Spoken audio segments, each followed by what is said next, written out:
श्री भागवत कथा प्रचारक श्री शिवम तिवाड़ी जी ने स्थानक प्राचीन मंदिर श्री कृष्णिया चौंक पासियां विखे गुरुजन सागर मुनि शास्त्री ਅਤੇ सनातन धर्म ਪ੍ਰੇਮੀਆਂ ਵੱਲੋਂ ਸਨਮਾਨਿਤ ਕੀਤਾ ਗਿਆ। श्री शिवम तिवाड़ी जी ने अपनी सुरीली आवाज़ ਵਿੱਚ कथा का प्रचार करके सनातन धर्म ਪ੍ਰੇਮੀਆਂ ਦੇ दिल ਵਿੱਚ अपनी जगह बनाई। ਇਹ भी पंजाब न्यूज़ की खास रिपोर्ट। भागवत कथा प्रचारक श्री शिवम तिवाड़ी जी ने स्थानक प्राचीन मंदिर श्री कृष्णिया चौंक पासियां विखे गुरुजन सागर मुनि शास्त्री ਅਤੇ सनातन धर्म ਪ੍ਰੇਮੀਆਂ ਵੱਲੋਂ ਸਨਮਾਨਿਤ ਕੀਤਾ ਗਿਆ। श्री शिवम तिवाड़ी जी ने अपनी सुरीली आवाज़ ਵਿੱਚ कथा का प्रचार करके सनातन धर्म ਪ੍ਰੇਮੀਆਂ ਦੇ दिल ਵਿੱਚ अपनी जगह बना ਲਈ। ਇਹ भी पंजाब न्यूज़ की खास रिपोर्ट।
संत का जब आगमन जीवन में हो जाता है तो वो जीवन अपने आप जिस परिपाटी पे चलना चाहिए वैसा चलना शुरू हो जाता है। तो आज हमारा सौभाग्य जो भागवत करने वाले युवा प्रचारक मैं जिन्हें कह सकता हूँ, क्योंकि सबसे पहली बात मैं ये देखता हूँ कि लोग कहते हैं कि जब वृद्धाप्य काल आएगा तब भजन करेंगे।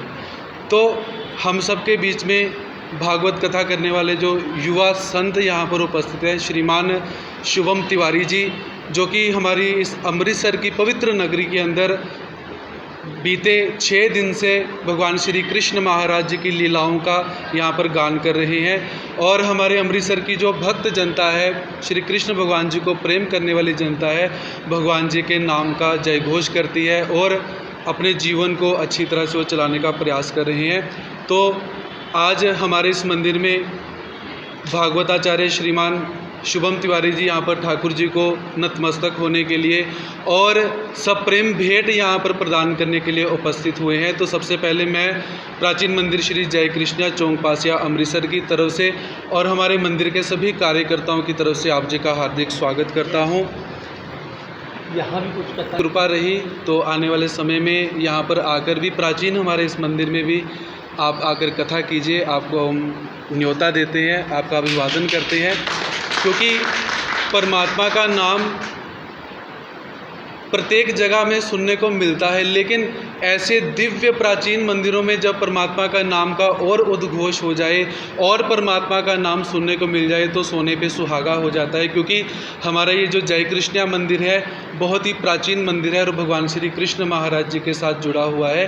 तो आने वाले समय में परमात्मा की इच्छा रहे और आप जी के व्यस्त समय में से आप कुछ समय निकालें तो हमारे मंदिर में आकर भी आप भागवत कथा करें, ऐसा मैं भगवान जी के सामने निवेदन करता हूँ, आपके सामने भी निवेदन करता हूँ। और बड़ी अच्छी बात है, कहते ही मुँह पे एक स्माइल और भगवान की प्राप्ति भी होती है। अक्सर पहले बहुत ज़्यादा भागवत कथा होती थी लेकिन लोग कटते जा रहे हैं। क्या स्नेह है गुरु की नगरी में आप आए। वृंदावन बिहारी लाल की जय। पूज्य महाराज जी जो कि यहाँ की 800 वर्ष प्राचीन परंपरा जो कि स्वयं भगवान श्री कृष्ण के द्वारा स्थापित की गई। गीता में भगवान अर्जुन को समझाते हुए कहते हैं कि परित्राणाय साधूनां विनाशाय च दुष्कृतां धर्म संस्थापनार्थाय संभवामि युगे युगे। अर्जुन, मैं ही हर युग में धर्म की स्थापना के लिए अलग अलग अवतारों में आता हूँ और आकर के पृथ्वी के संतुलन को बनाने के लिए नाना प्रकार के धर्मों की, नाना प्रकार के ग्रंथों की रचना करता हूँ।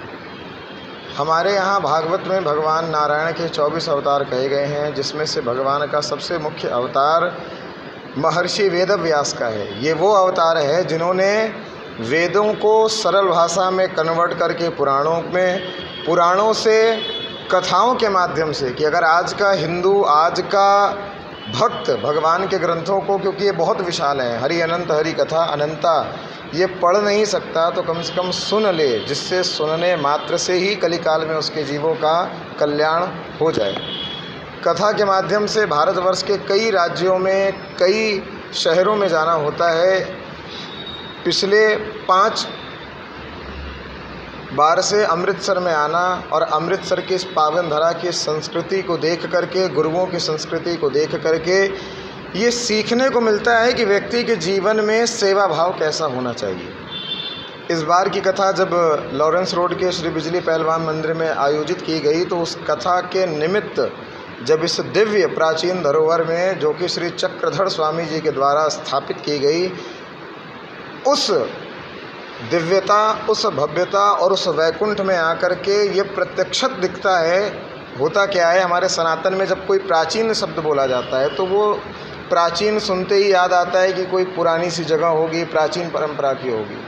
पर पूज्य महाराज जी के द्वारा और पूज्य यहाँ के सभी जय कृष्ण संप्रदाय के भक्तों के द्वारा आज ये बात पूर्ण रूप से स्थापित की गई कि प्राचीन का मतलब पुराना ही नहीं, प्राचीन का मतलब हमारी संस्कृति को प्राचीन तरीके से बचा करके इस दिव्य भव्यता में ला करके खड़ा करना ही सनातन का सबसे बड़ा धैर्य है, धरोहर है। और ठाकुर की कृपा है कि गुरुओं की इस नगरी में भगवान ने अपना छोटा सा वैकुंठ भी इस जय कृष्णिया मंदिर में बना करके रखा हुआ है। आज के युग में बात करें तो पैसा पहले मूल्य ज़्यादा मांगता, आज लोगों के पास समय नहीं है।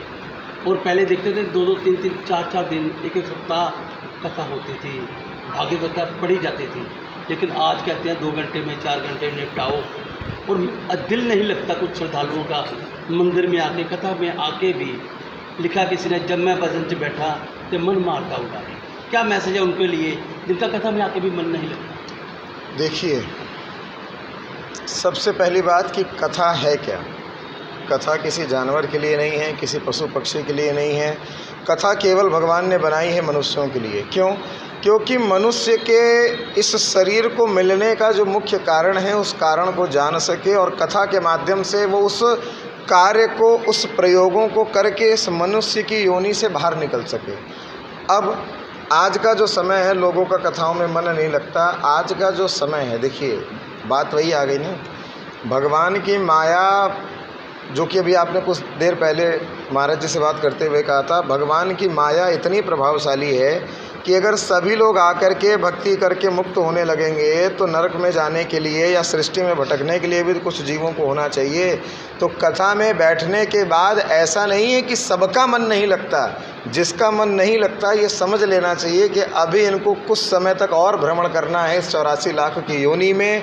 और जिसका मन कथा में लगने लग जाता है उसको ये समझ लेना चाहिए कि अब ये इस चक्र से बाहर निकलने वाला है। जैसे जब किसी स्कूल या कॉलेज में पेपर होता है तो उस पेपर में एक साथ सब बैठते हैं, पेपर भी सब उसी समय में देते हैं, लिखते भी सब अपने तरीके से हैं, पर उनमें से पास कोई 1 या 2 ही हो पाता है। और वो वही होता है जिसने पेपर के टाइम का और पढ़ने के टाइम का सही तरीके से इस्तेमाल किया है।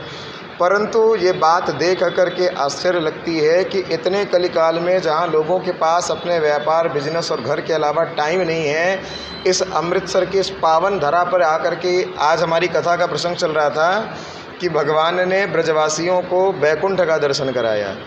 कथा में भगवान ने ब्रजवासियों को वैकुंठ का दर्शन कराया। और वास्तविकता क्या हुई कि आज पहली बार अमृतसर वालों ने हमें मिलकर के अमृतसर में ही ठाकुर के वैकुंठ का दर्शन यहाँ पर करा दिया। आप सबका धन्यवाद है। भगवान की कृपा और भगवान की कथा ये दोनों जीवन में बहुत आवश्यक है, क्योंकि कथाओं में वो प्रश्नों का उत्तर है जो इंसान को अपनी ज़िंदगी में नोट कमाने से मिलने वाला नहीं है। इसलिए कथाओं का श्रवण करना चाहिए। धन्यवाद है ऐसे अमृतसर की धरा का। पूज्य महाराज जी अभी चर्चा के दौरान बता रहे थे कि दक्षिण भारत से जब 800 वर्ष पहले ये संप्रदाय प्रकट हुआ तो उत्तर भारत में आते आते ये सबसे पहला स्थान है जो 800 वर्ष पहले ही निर्धारित कर लिया गया था। और आज 250 वर्षों से ठाकुर की यहाँ सेवा हो रही है और ठाकुर के भक्तों के द्वारा यहाँ की रक्षा की जा रही है। प्रणाम है ऐसी भूमि को और ऐसे भक्तों को जहाँ पे ठाकुर स्वयं आकर के विराजमान हो रहे हैं और अपने भक्तों को स्वयं अपने से जोड़ते चले जा रहे हैं। बोल बांके बिहारी लाल की जय।